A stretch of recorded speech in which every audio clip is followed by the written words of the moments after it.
Muy bien, seguimos en este programa que llamamos con una pregunta. ¿En dónde estamos? Bueno, estamos en Facebook, se llama así el programa, ¿En dónde estamos? En Twitter, @ en dónde estamos, por Instagram, en dónde estamos, Uru, nuestro canal YouTube, mirá en dónde estamos. Ahí te suscribís, es gratis, por supuesto, y tenés todo el material de lo que vamos trabajando periodísticamente semana a semana en esta querida radio, ¿no? CX30 Radio Nacional. Estamos al mundo por radionacional.com.uy. Saludo a Aldo, que nos escucha desde España, que tiene un montón de información, muy interesante también. Saludo a un montón de amigos, ¿no? Saludo también a Adolfo, que nos escucha, a Gabriel Bianchi, que hoy me dijo con Tuti, Rubén hoy. Bueno, intentaremos. Son temas tan complicados, estamos viviendo una etapa del mundo tan complicada, y en esta región no cabe duda que estamos ante una marea revolucionaria, ideológica, que está echando por tierra nuestro modelo occidental de vida. Vamos a seguir tratando este tema. Es un tema que tiene un montón de aristas, es un tema enorme, riquísimo. Inclusive estoy siguiendo las columnas y digamos que las exposiciones que hace un excelente filólogo español, doctor en filología, se llama Jesús Maestro. Su apellido realmente dignifica o da señal de lo que es este hombre. Yo lo recomiendo. Ingresen a su canal. Está también el teórico Gustavo Bueno, está también el gran historiador español César Vidal, está Federico Jiménez, gran periodista español, que van tratando estos temas y que van librando esta batalla cultural. Ni que hablar que en nuestra región tenemos al eminente Agustín Laje o al doctor Nicolás Márquez. Pero tampoco son muchos más. Algunos personajes políticos que son más bien de batalla, con un discurso más popular. Pero una vez dicho esto, creo que más o menos puse en contexto, o intento hacerlo por lo menos, el contenido de esta batalla. Tratamos hasta acá el contenido, ¿no? La sustancia. ¿De qué se trata cuando hablamos de batalla cultural? ¿Es el mundo libre? ¿Es el Estado republicano, el Estado de Derecho republicano y democrático, la democracia representativa, la economía de mercado? ¿Es el sistema de derecho que protege la propiedad privada? Todo eso se quiere tirar abajo. Se quiere tirar abajo el mundo también de la ciencia impartida democráticamente, de la ciencia como instrumento de conocimiento. El conocimiento no es lo mismo que la ciencia, el conocimiento es el resultado que la ciencia arroja, el conocimiento es un fenómeno estrictamente individual, personal, y a su vez se convierte en un fenómeno social. Una sociedad con conocimiento es una sociedad que tiene más chance de ser democrática a una sociedad que no tiene una buena formación en ciencias, por ejemplo. Y cuando hablamos de ciencias, hablamos de todas las ciencias, de las ciencias como las matemáticas, la física, las ciencias duras, las ciencias biológicas o ciencias llamadas semiduras, y las ciencias más llamadas blandas, las ciencias sociales y las humanidades. Todo es ciencia. Vamos a la parte operativa, vamos a los hechos de esta lucha, cómo se está sintomatizando este sustracto, esta sustancia de la guerra ideológica que tenemos. Días antes, el presidente argentino, Alberto Fernández, en su discurso ante la Asamblea de las Américas en Estados Unidos, reclama la integración de Cuba, Venezuela y Nicaragua en esa cumbre, y es aplaudido por Nicolás Maduro, quien incluso ensalzó la figura de Fernández diciendo que los representaría muy bien y que es un hombre valiente que iba a decir las cosas que hay que decir. Nicolás Maduro en ese momento se encontraba en Teherán, la capital de Irán, fíjense, no es casualidad. Aplaudía desde ahí esa abogacía por estos regímenes totalitarios y criminales de izquierda. Teherán, capital de Irán, en ese contexto, en ese mismo contexto, cuando Alberto Fernández decía esto, ya sabía de un avión que migraba desde México hacia el sur de América Latina, que surcó los cielos de Paraguay, que quiso ingresar a Uruguay y no pudo, e ingresó a Argentina por una vía simplemente administrativa, cuando había sido advertido el secretario de Inteligencia, Agustín Rossi. Días antes había dejado esa secretaría Camaño, la señora Camaño, quien inclusive manifestó que era partidaria de la revolución iraní.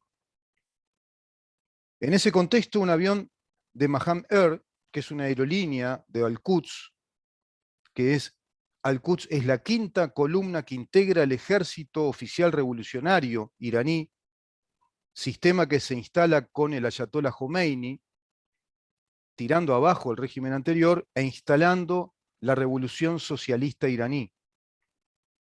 Esa revolución tiene un ejército con 5 columnas y Al-Quds es una de las columnas más agresivas porque es la que se encarga de la seguridad del régimen, tanto a nivel interno como a nivel externo, a nivel exterior.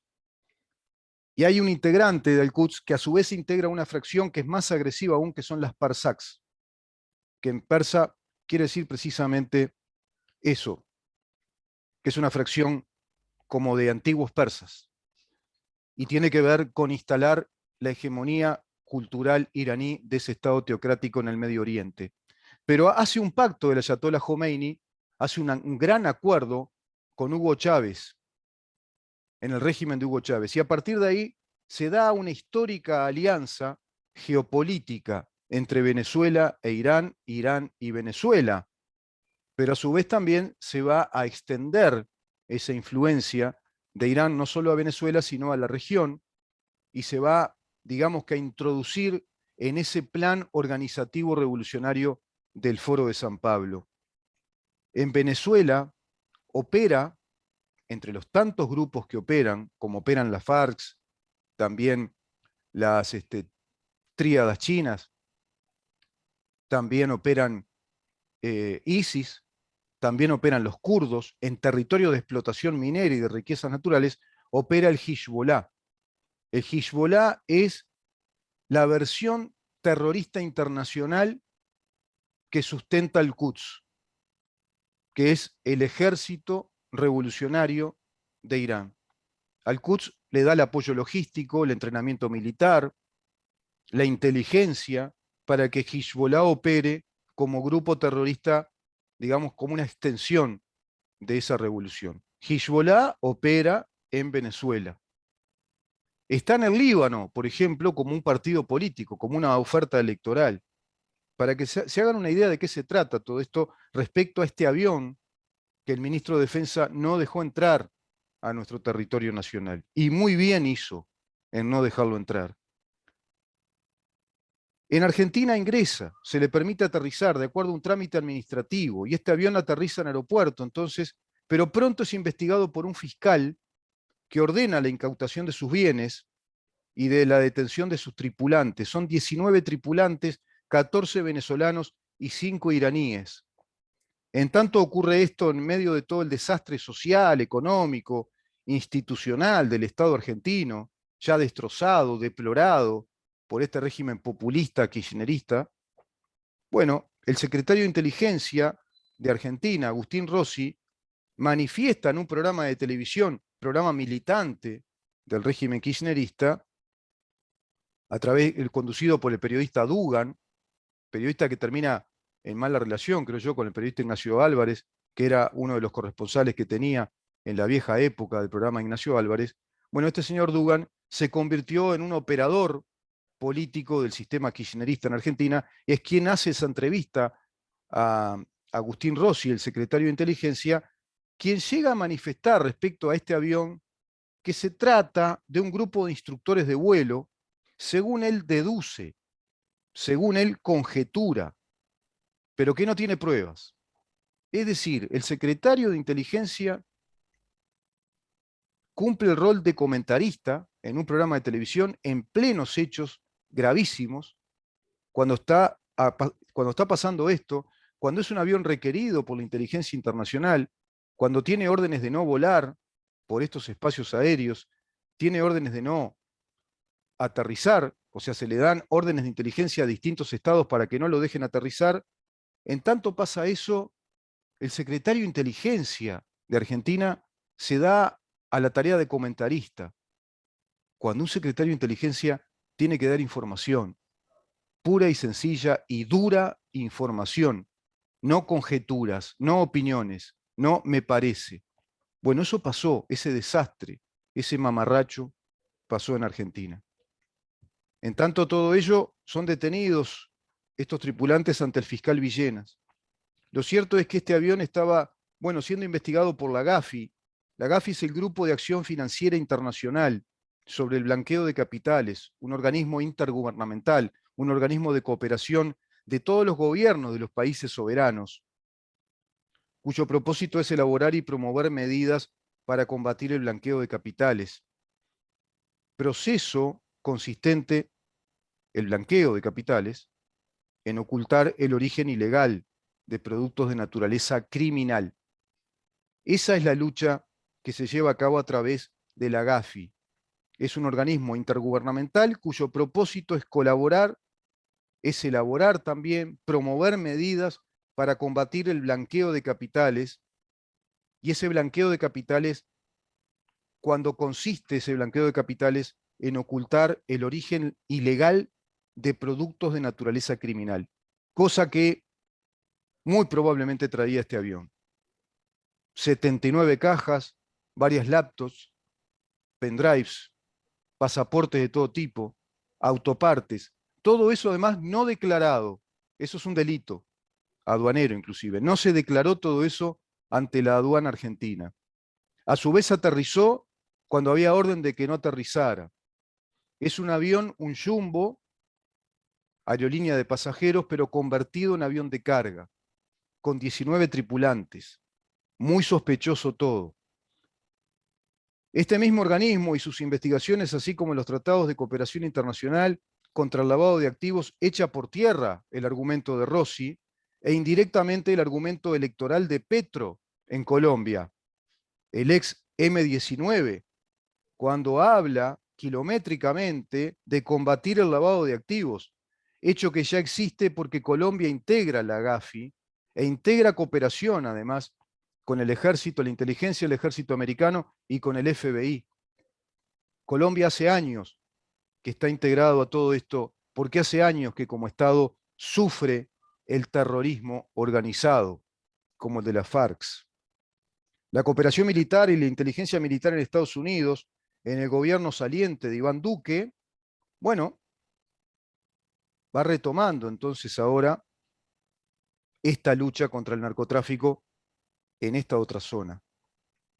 Colombia, el dinero que proviene de la fortísima organización FARC como ELN, una vez más, cae en manos, ya ahora institucionalmente, ahora ya políticamente, oficialmente, en manos de un exguerrillero alineado a estos movimientos revolucionarios integrados al Foro de San Pablo, a la organización FARC, ELN y al modelo chavista bolivariano de Venezuela. Evidentemente tomaron la joya de la corona, país estratégico en la región, pegadito a Venezuela y que tiene una enorme influencia inclusive hacia el sur de ese país, y muy probablemente puede inclinar la balanza electoral como para que pase algo parecido en Brasil, con el renacimiento político de Ignacio Lula da Silva. Volviendo al avión en Argentina, podemos decir que ya es una información confirmada por inteligencia, tanto de la GAFI como del FBI y de la Mossad, que se trata de una aerolínea propiedad de un miembro de Al-Quds, quinta columna del ejército oficial revolucionario de Irán. Y hagamos un poco de historia aquí. Las fuerzas Quds integran las Fuerzas Armadas Revolucionarias de Irán, que se instalaron con el régimen de Ayatollah Khomeini, quien hizo el gran acuerdo con Venezuela bajo el gobierno de Hugo Chávez. Este ejército especializado en inteligencia militar, territorial y logística tiene como función defender al régimen de este socialismo islámico dentro y fuera del país. Fuera del país son especialistas en la fabricación o producción de atentados terroristas, formación de ejércitos revolucionarios para América Latina, de ejércitos revolucionarios socialistas, para formar grupos paramilitares de izquierda. Son especialistas en la venta de armas en el mercado negro, de tecnología militar, de instrucción en cuanto al armado de tecnología militar, también de drogas y la formación de comandos paramilitares para exacerbar conflictos en distintas zonas, así como lo hacen en Medio Oriente, ahora también en América Latina, pero a través de Venezuela, que pasa a ser el país testaferro de ese imperio que tiene naturaleza imperial, Irán, país a su vez alineado geopolíticamente a Rusia y a China. Rusia, que ahora opera en Nicaragua, instruyendo militarmente a los militares nicaragüenses del régimen de Ortega, y China, que está operando también dentro de todos estos movimientos en esta región.